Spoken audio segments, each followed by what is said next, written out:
పాండవుల అరణ్యవాస కాలంలో ధర్మరాజు శ్రీకృష్ణుని ఫాల్గుణ బహుళ ఏకాదశి గురించి చెప్పమని అడిగినప్పుడు శ్రీకృష్ణుడు ఈ విధంగా చెబుతున్నాడు.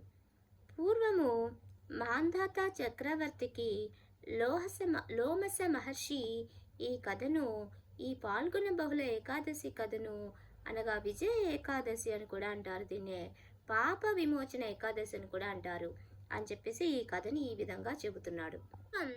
అప్సరస కాంతలకు నిలయమైనటువంటి ఒక వనం ఉండేది. ఆ వనాన్నే చైత్రరథం అని అంటారు. ఇందులో కిన్నెరలు, కింపురుషులు, ఇంద్రుడు మొదలగు వారందరూ ఉండి ఆనందించేవారంట. మేధావి ఋషి చవన మహర్షికి కుమారుడు తపస్సు చేసుకుంటూ ఉంటుంటాడు అక్కడ. మేధావి మహర్షి అనేటువంటి వాడు చవన మహర్షి యొక్క కుమారుడు. అక్కడికి ఒక మంజుఘోష అనేటువంటి అప్సరస వచ్చి ఆయన్ని చూసి ఆమె మనసు చెలించిపోతుంది. ఆమెలో మన్మధుడు ఆవహించినట్లుగా ఆమె చూపులు ఆ మేధావి మహర్షి మీద పడింది. ఆయన తపస్సు చెలించింది. మేధావి మహర్షి ఆమెను దగ్గరికి తీసుకున్నాడు. ఆమె సాంగత్యంలో చాలా కాలం గడిచిపోయింది. వాళ్ళు చాలా సంతోషంగా ఉన్నారు. తర్వాత ఆమె కొంతకాలానికి తన లోకానికి వెళతానని ఆయనకి చెప్పింది. సరేనని ఆయన మొదటిసారి ఒప్పుకున్నాడు. కానీ ఆమెకి ఆయన అసంతోషం చూసి వెళ్లకుండా అక్కడనే ఉంది. మళ్ళీ కొంతకాలం తర్వాత తన లోకానికి వెళ్ళాలని ఉంది అని అడిగింది.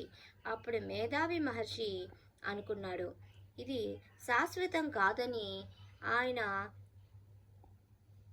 నాకు ఈ లోకం శాశ్వతం కాదు అని చెప్పింది. అప్పుడు ఆయన చాలా బాధపడ్డాడు. అనవసరంగా తపస్సు చెడగొట్టుకున్నాను. కోపంతో ఆమె మీద పిశాచి అవ్వమని ఆమెను శపించాడు. మంజుఘోష ఆయన ప్రాధేయపడింది.